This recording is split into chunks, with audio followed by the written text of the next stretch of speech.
2017. aasta kirjandusfestivalil Head Read avanes võimalus vestelda Eesti kirjandusest välismaiste kirjastajatega.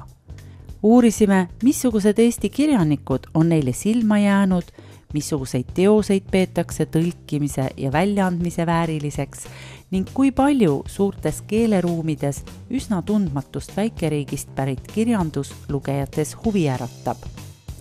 Et 2018. aastal saab Eestist koos Läti ja Leeduga Londoni raamatumessi peakülaline, on kindlasti tunnustus ja märk sellest, et Eesti autoreid on tähele pandud ja nende teoseid soovitakse ka edaspidi suurematesse keeltesse tõlkida.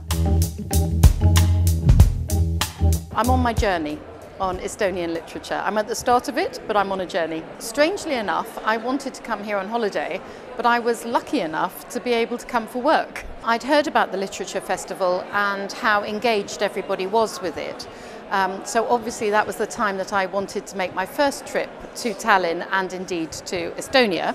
And obviously I'd heard about the festival because when we do our research, before we issue invitations to be guests of honour, or as we call it, market focus at the London Book Fair, we always do a certain amount of research to see whether or not, you know, countries are very enthusiastic about books and literature. And I'm pleased to say that Tallinn and the festival, the HeadRead festival, and Estonia in general has such a brilliant literary heritage and contemporary literary scene that it was an absolute pleasure to say, please come and be our country of honour.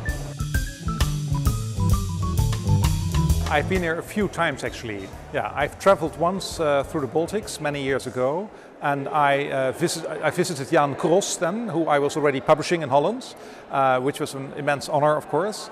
And then I was invited already 3 times here for the HeadRead festival. So this is my 4th time at the festival, which is fantastic. How did you get interested in Estonian literature and in Jan Kros? Well, it was Jan Kros was published by my publishing house before I started to work there. And when I came to work there in 1999, there were difficulties with one of his books, Mesmeri Ring is I think the Estonian title, and I had to edit the translation. And there was some things were unclear, and I had just started there. So I thought, okay, I have to read something by Jan Kros, who I until then only knew by name. So I read his other 2 books that were translated into Dutch, Professor Martin's Departure and The Tsar's Madman, which I absolutely loved. And then I read the translation of Mesmeri Ring, and I could publish it myself. So that was fantastic. And then afterwards I visited Estonia and Latvia and Lithuania, and I called Ilvi Lieve, who was a friend then, and we met each other at book fairs, and we said, yeah, maybe we can meet Jan Kros, and Ilvi said, I can arrange that. So we visited him in the writer's house around the corner here.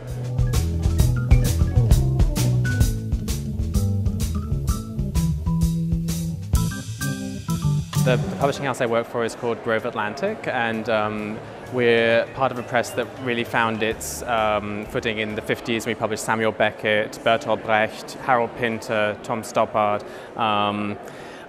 William Burroughs, and a lot of very sort of important books in the American counterculture in the 60s. And now we publish a range of fiction and non-fiction, and some of those books have been really big bestsellers for us. So we focus mostly on contemporary authors in terms of what we're publishing, especially looking in translation and the authors we publish from around the world. You know, we published Julia Frank from Germany, who won the German Book Prize. I just acquired this wonderful Japanese writer called Sayaka Murata, who won the big prize in Japan. So, you know, the list really covers the whole world. So we have a very strong American list, but we also have this very strong international list. We're able to do that, but we're also able to introduce new voices, like with Andrus, and you know, to publish books that we're really passionate about. And that's the main thing that we do. And sometimes you have this wonderful luck and you really have a financial success, but it has to be that you're excited about publishing the book. Have your publishing house ever published another Estonian author? No, Andrus is the first. The Man Who Spoke Snakish, that's the first book we've published, and so far the only one. But yeah, I hope it won't be the only one. You never know when you come on a trip like this sort of what you're going to find or who you're going to meet and what it's going to lead to. So I feel like it's always very organic the way that these things happen. But yes, I'd be very excited to publish another Estonian author. I'd be very excited to publish another book by Andrus.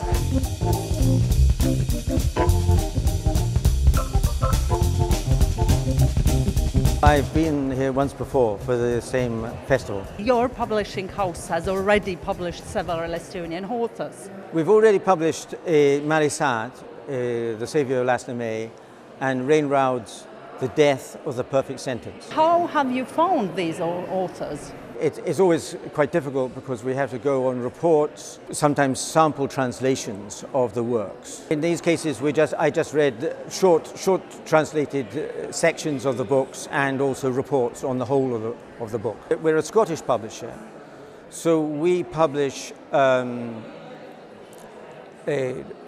works written in English in Scotland, and we publish translated novels. We do a few other things as well, but that's the main thing. We do some sort of semi-academic things as well, but not much. So it's mainly literary novels, and living in Scotland and you know, personally through family connections, we also have a language, Gaelic, Scottish Gaelic, which is to me, a very important language which is dying. There's only 68,000 speakers left, you know. So people have to be aware that languages are very fragile things and that you need to support them.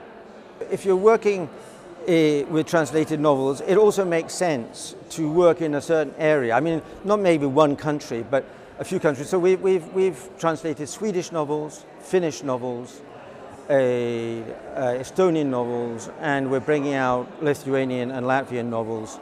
We also do a number of Italian books, quite a few Italian books we've done. And so, you know, that's the kind of mix we have. Because the thing is, what you need to do is you need to know who the good translators are, how things work. You know, if you just keep changing country all the time, you have to learn from scratch. So it's important to have an in-depth knowledge of what's going on.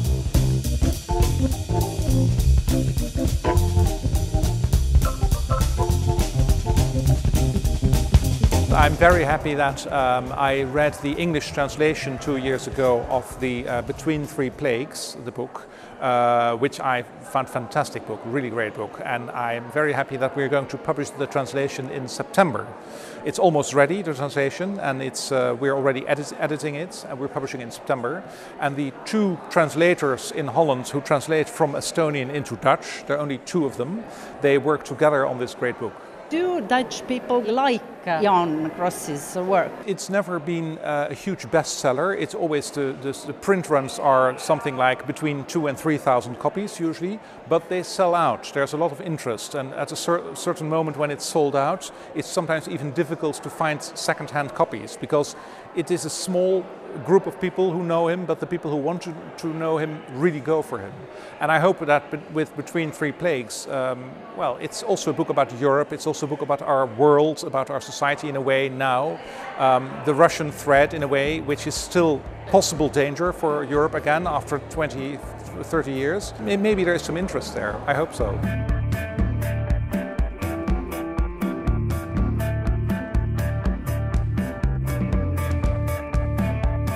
The thing about literature in general is that it opens a window onto other people's worlds. And in this world of ours, we're very lucky in lots of ways, in the fact that it's much easier to travel than it's ever been. But why travel to a country without understanding the people, the culture, what they think, how they live, etc. So literature accompanying travel is a wonderful thing. It makes it more enlightened and more informed. But equally, in an era before people travelled, how fantastic it was for books to take you to other lands and to other ways of thinking and other ways of living. And so to a large extent, the Market Focus programme is about showcasing a country, its people, its literature, its way of life, and both history, what went before, and what goes on today. And that's what our Market Focus programme is all about, is to shine a spotlight onto a particular country and to say, come on everybody, come and translate these books and find out a bit more about Estonia. Even if it's so tiny and very few people who speak Estonian. Well, the UK isn't the biggest country in the world. And we have some languages within the UK that are not majority languages, such as Welsh and things like that, but it's still important, I think, to hear what people have got to say in their own languages. Storytelling is hugely important. And luckily, we have some fantastic translators from Estonian to English, Estonian to French, German, Polish, you name it. Estonian is translated into a lot of languages. So, and translation and books in translation, whether fiction or non-fiction, are enormously important. It's all about cultural understanding, I think.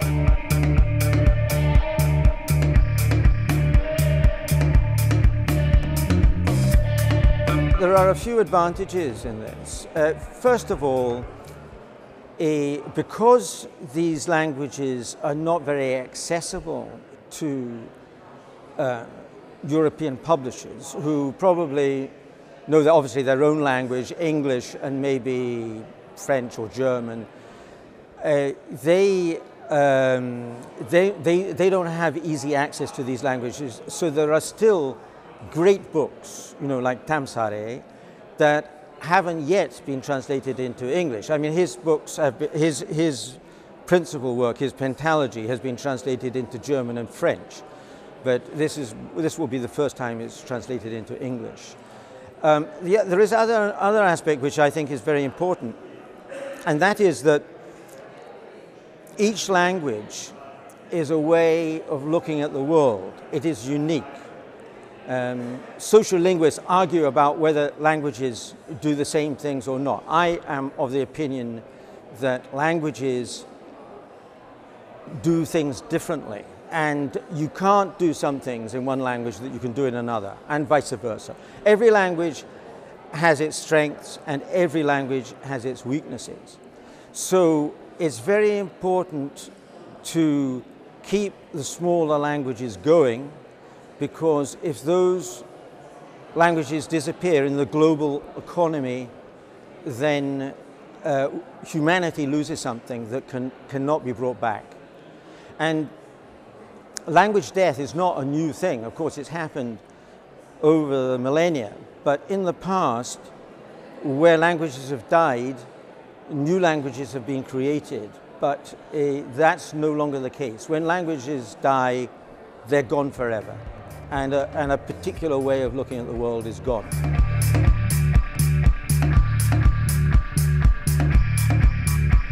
I think that it's not necessary in Holland to talk about an interest for Estonian literature. Of course, there are people who go on vacation to the Baltics and who want to read a writer from the local country. That's definitely a group of people, but that's only a small group. So you really have to find an audience for each new writer and each new book. So for Jan Kros, it is also, you have to find people who are interested in historical novels, which is a difficult genre in Holland because we're not so focused on historical novels. We, in the Dutch, look very much forward to the current life and the future, but it's difficult for us to look back. It's a literary readership who are really interested in a good quality told literary story with a long, good storyline with perfect characters and with a certain kind of ironical humor, which I think works in Holland also.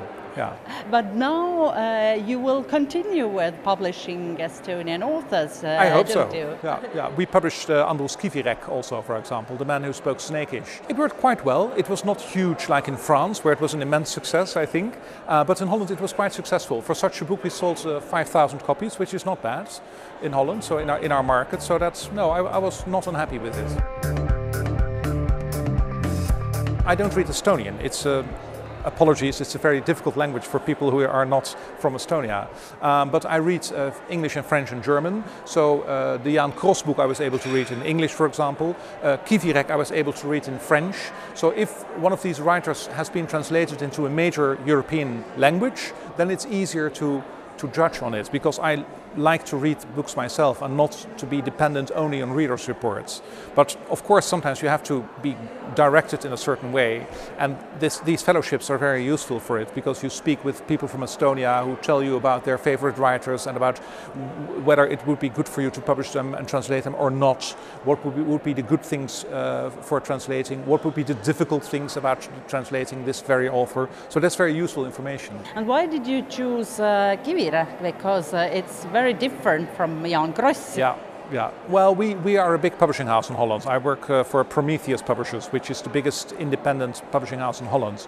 And we publish 180 new titles a year. So we cannot be, and we don't want to be very selective in just a certain field. We focus on a broad list of books. And if a book has a unique voice and is something really new and authentic, then we are interested, and then we like to publish it. We published Andrus Kivirähk, we published The Man Who Spoke Snakish. We published that in 2015, and I was really happy to meet him today and to sort of, have a chance to chat. But how did you find this book anyway? Well, it's funny, this book, we heard about it in two ways, and the first was from the Dutch publisher, Prometheus. Job Lisman is the gentleman's name, and he recommended it. But I was on my honeymoon in Bordeaux in France, and I saw this book in a bookstore. And it was called L'homme qui savait la langue des serpents, the man who knew the snake language. And I thought this sounds like a really interesting book.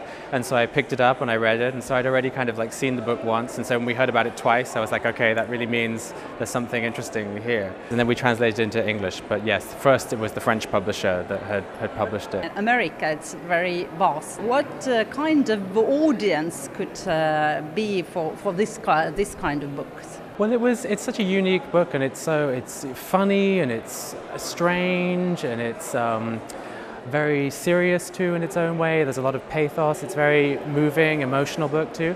So we kind of felt that it would be a book for lots of different types of readers. And yeah, we've really found that the independent bookstores, particularly in the United States, have really been huge fans of the book, and yeah, we've had a very nice success with it. But yes, it's interesting because some Estonian people I knew had said to me, this book is extremely Estonian. It's how will you understand the references, the myths, and you won't understand this. But I didn't think that was a problem at all. I thought it was just such a wonderful, imaginative, fantastical sort of piece of fiction. Yes, that's strange because the translator, Jean-Pierre Ménadier, he told as well that it wasn't difficult for him to give the references, but we think it's so much Estonian, so it's more universal than we think. I think so. It is interesting because, yes, I think there's obviously references that I don't understand or I don't have the points to, but then, it gives you just a different aspect on the book, and you approach it as something unusual, and maybe it's unexpected, and you don't know what's going to happen next, and you don't have any idea about the characters and the situations. Truth and Justice, but we're actually also bringing out another Times Today novel, a short novel called I Love the German. We're bringing that out this September. And so there are several other titles that we're bringing out. So it's an ongoing project. Why Tammsaare? It's quite difficult to read even to young Estonian readers. Well, I don't know. There is, you see, the thing is that there is an existing translation of Volume 1 in English. So that's the one we're going to use. I actually was on holiday in Budapest, and I read it in 3 days. I couldn't put it down. I thought it was a wonderful book. And it's the kind of thing we need to get out. It's Estonian, but it's also European. You've got to remember that in the late 19th century, most people living in Europe were living on the land. They were working the land. And that's what Europe was. So the things he's writing about are not specifically Estonian. They're to do with a particular age. And that's an age that has now disappeared. The European peasantry has more or less disappeared. And that actually is something of a tragedy, because that culture, I think, was very important. Though we think that it is very Estonian and nobody can understand, but maybe this is a great literature if you think that it's... There's no doubt about that. I mean, I obviously haven't read the other 4 volumes, but, you know, when somebody has a reputation like Tampere and you've read the first volume, you know that you're on, as you know, it's a good bet. It's a good bet, you know, to go ahead with it. Well, actually, we're doing a similar thing with Lithuania. We're bringing out a book by Antanas Škėma, which is their classic modernist novel. It's called The White Shroud. And so that's an example of what I was talking about. You can find really important texts which nobody has published. I've come here to get a wider cultural context around Estonia in general, and to get some more in-depth knowledge of particular genre of writing. So, for example, I was lucky enough to be here yesterday for the launch of Children's Republic, and I attended the launch. I was this close to the President of Estonia, which was a huge honour, and saw the children, saw the performances, and also the exhibit, which I think is a fantastic way of learning through stealth, as we call it in the UK. So, and then I went to the Children's Literature Centre, which I could have honestly, I could have used it as my hotel. It was superb. And then today, obviously, I've had access to authors who are writing for adults.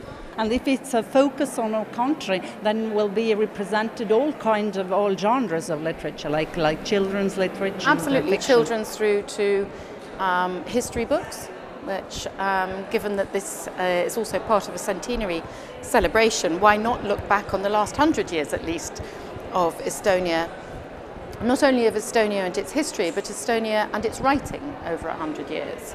So that's quite interesting as well. And also we were talking today about the thing about literature, especially in a digital age, is that it sells to other countries where they publish the books in translation. But the thing about literature is that it also is very flexible in that you can turn it into other forms of media, so films, television programs, short films on YouTube, video games, etc. So we do a lot of that at the London Book Fair, where people are looking to buy stories to be able to put into different media as well. So we were talking a lot about the Estonian film industry as well today.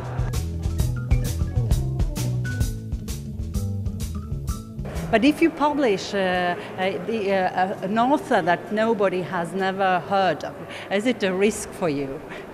It's a risk, but the reason we publish books is because we're excited about the texts, right? And that's true for our American authors, it's true for the English authors we publish, and it's true for the books in translation. And so you have to have that passion, and when you're passionate about a book, then you can hopefully get readers, and you can find the booksellers who are interested and the reviewers who are going to be interested. So it always feels like a risk, but then, you know, sometimes you get a lot of readers or you get a big award, and with Andrus's book it's been very nice. It's found its readership very steadily, very gradually, and still people are hearing about the book and buying it, so that's very rewarding.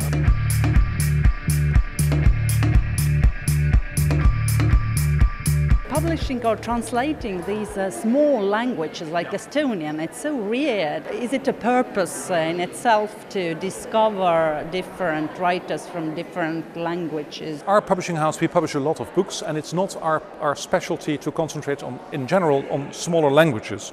On the contrary, we usually we have a tradition in Holland, our publishing house, to translate a lot of big American and English best-selling literary authors.